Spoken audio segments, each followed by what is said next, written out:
not happy? Yeah, I'm happy, sir. I'm happy. I was stunned. He paid me $900. And it's something, I said, this is some kind of message. And I went to Chennai after that, Madras, then to shoot the first campaign. I mean, one of the early campaigns of MRF. The tires we race are the tires you buy. You would remember, right? At least you're honest to say that, we remember. Most people say, no, we don't. It was too long ago. And I stayed there for 3 months. I worked at a studio, a professional photographer, to learn professional studio photography. And I used to work in the day. I used to do his lighting. I used to make his coffee, make deliveries, type out bills, do all that kind of thing. And I was 32 years old. I had 2 kids, and I was Boman Seth. And I said, that's not being Seth. This is being Seth, when you have control over your life and want to do what the hell you want to do with it. And I came back, and my wife used to write me a letter every day.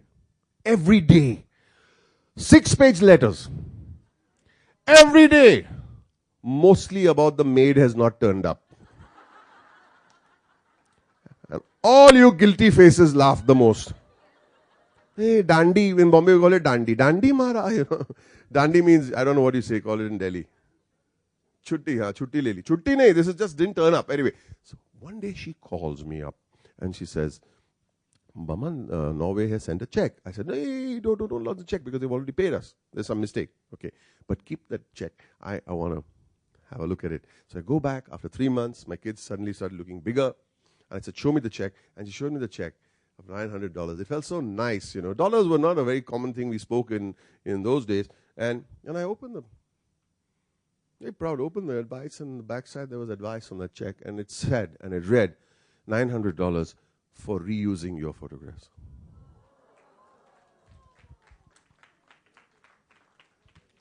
Reusage of your photographs? I said, what the hell is going on? Let's look for a studio.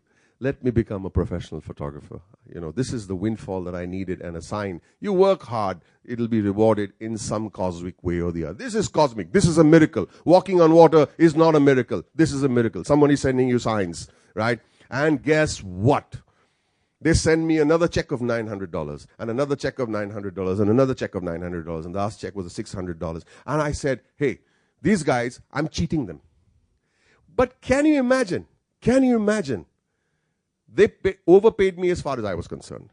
And every single time they used it, there was no internet. There was no websites. I did not know what the face of the magazine looked like. They didn't know who the hell I was. But the ethics of the company said, he did a job for us. He's going to get paid every single time for this guy sitting in Bombay. And another life decision. This was a springboard for me to start and embark on a new career. And if it was the honesty and ethics of some unknown person that I was blessed with, then for the rest of my life, I will follow those ethics in whatever else I do. Not far to go, guys. Not far to go. So if you need to do whatever, just hang in there. I'm not going to get explicit. Okay. Oh, so nice of you to come back, my dear.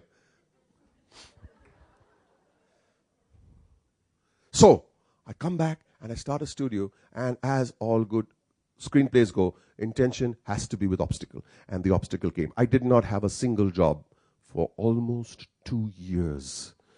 Yeah. I was paying rent. I had bought equipment. I had taken a personal loan, and I was paying interest upon the interest.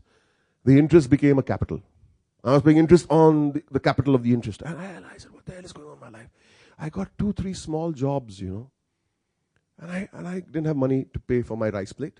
I didn't have money to put in petrol in my scooter. So when the petrol would get over, it would get over. I would get a scooter and start walking with it. And they would say, petrol pump udhar. I said, no, carburetor mein kachra hai. And I would walk.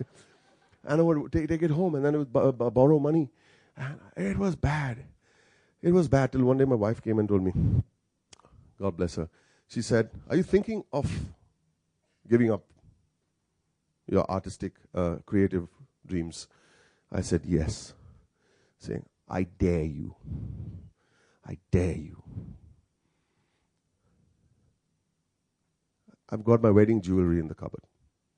You sell it, you pay that off, and we're fine. saying, no, never. How does a man feel? Not good. Doesn't feel good. She says, you think by wearing that jewelry I'm going to look prettier? I'll never look pretty when your face is frowning all the time. There's no way to look pretty. And we went to Zaveri Bazaar, and we sold the thing, and I stood outside the shop like that. He said, what are you doing? Come on in. I said, no, I don't want to go and show that I'm selling. Say, no, you're an actor in your head. Make the face of a buyer. Put in your head, you're a buyer, not a seller. And buy me diamonds someday. I said, what is she saying here?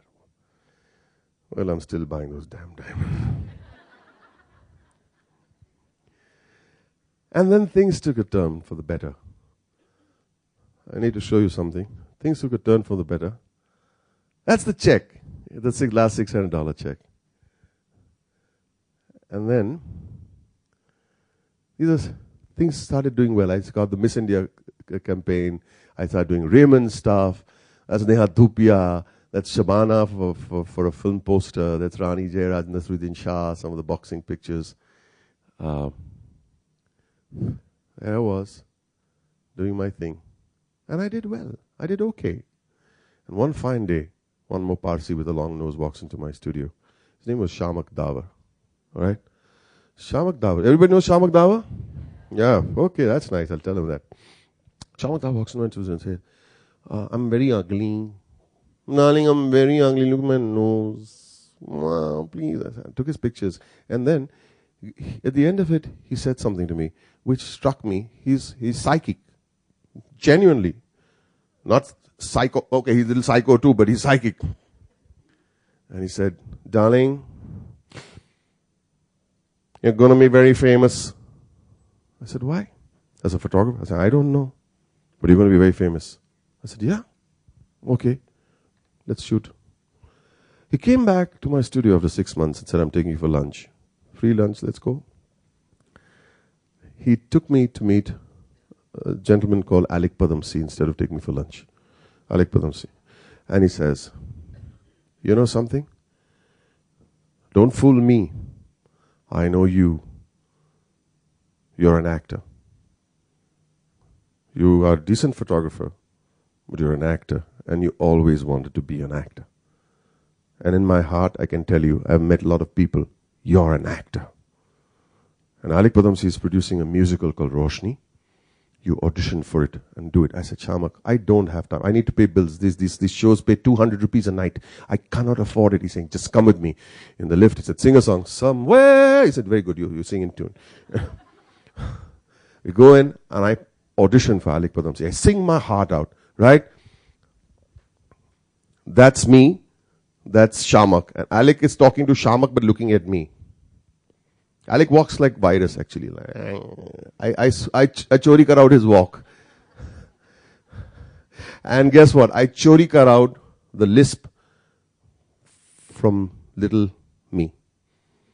And that was one of my greatest fears and my deficiencies. And I said, deficiencies have to be converted into strengths. And yeah. And I'm sitting over there, and Alik is saying, I have been in this business for 40 years. Steady Shamak. And I know talent when I see it. And this man has no talent.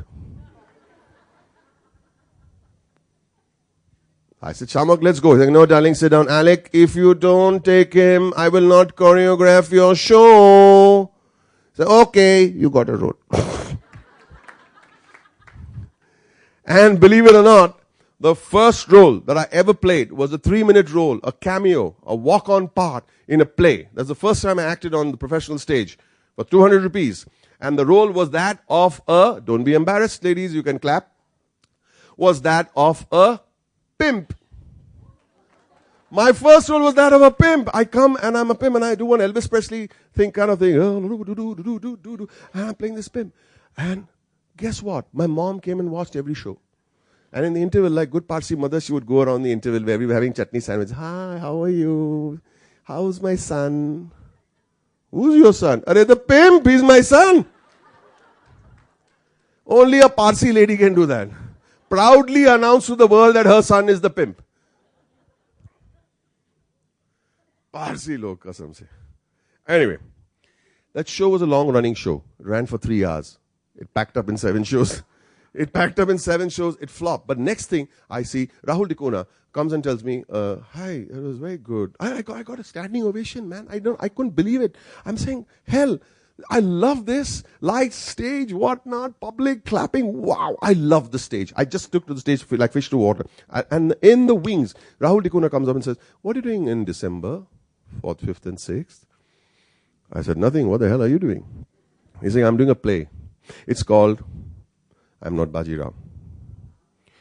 And he said, I wanted to play a 75-year-old man, but I want only these 3 dates, and we are going to do it in the experimental theater, and the seating of that theater is less than this. So you will practice for 4 months, but you're going to have a lifetime audience of this. Less than this, over 3 shows. I said, done. So we rehearsed, and a month before we opened, someone came and said, do not open it in the experimental theater. It is an experimental show. 2 old men talking for 2.5 hours about ache, pain, a cataract, arthritis, glaucoma, their sex life. Believe it or not, they were talking about all this. That's not an entertaining play, as you so rightly said. Anyway, someone said, open it in the big theater. And we opened it instead at the Tata Theatre, a 1,200-seater. And for some strange reason, it was a houseful show. I don't know how. Don't ask me how. But these things, people see quality a mile away. They know what's good. So if you fail, it's never that we didn't advertise it well. People come and seek you out. That's the truth of the matter. And we stood up there, Sudhir Joshi and I, looking at myself, we held hands, and I'm saying, wow, I love this. This is so beautiful. And that show that was meant to be run for 3 nights, for its lifetime series of under 500 people, ran for 10 years, houseful, tickets being sold in black. I'm not praising myself for the play. I'm just saying nothing is too small. No item, no client, no human being is too small if you can dare to give it attention. That's me on the right and Sudhir Joshi over there. For you, my darlings, over here. That's me, Sudhir Joshi. And then that night, a friend of Feroz Khan from the theater Feroz Khan, not the cowboy Feroz Khan, hello, Boman, not that fellow. He came and said, I'm doing a play called Mahatma versus Gandhi. I said, I'd like you to play a part. I said, which part? He said, Gandhi. I said, which one? Frontier Gandhi? Khan Abdul Ghaffar Khan? He said, no, I want to play Gandhi. I said, look at me, I'm 6'2". I used to be 110 kilos. And I said, how? Saying, lose the weight, you believe, audience believes. And guess what? I lost 27 kilos in record time, and we did a test. This was a rough test of the Gandhi makeup, which was just lighting and shading. I did Gandhi. I did a few more plays after that. And another friend of mine comes and tells me, what are you doing? I'm doing an experiment. What are you doing in December? I said, no. He said, I'm making an experimental movie. I said, wow. Saying, we're going to write it together. We're going to rehearse it for 6 months. And like a play, shoot it in 8 days. I said, wow. On a handycam. Your phone has better resolution. Those handycams, those irritating guys with pouches at the... Those. We shot a movie in 8 days. And I finally, after 6 months of rehearsal, and he said, I asked him, Ram, when are we going to release the movie? He said, I didn't tell you. We were never going to release the movie. I said, why do you make it? As learning.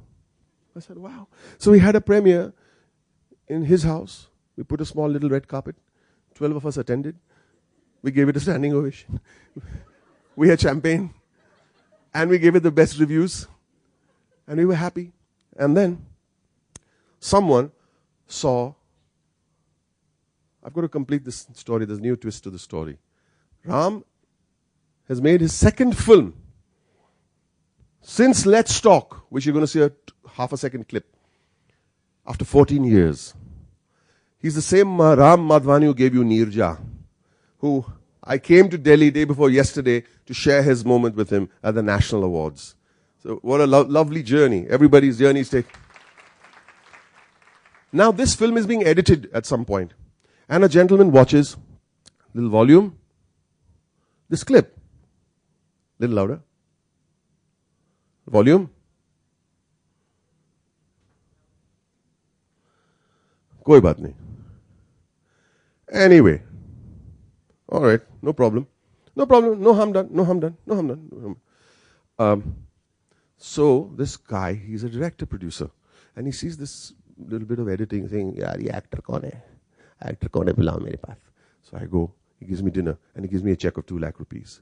I said, "Wow." He said, "What are you doing next year, December?" He said, "I don't know. What the hell are you doing?" He said, "I don't know what I'm doing. I don't know." I said, "What's this check for?" He's saying, "I don't know." "What? Which movie?" "I don't know, man. I don't know." I said, "Then why the check?" He's saying, "See, if you decide to do movies, Hindi movies, you won't give me dates. This is my way of telling you were good in this movie, and then you will be in my first movie." I said, "Wow." 6 months go by, nothing. Yes, ma'am. You have?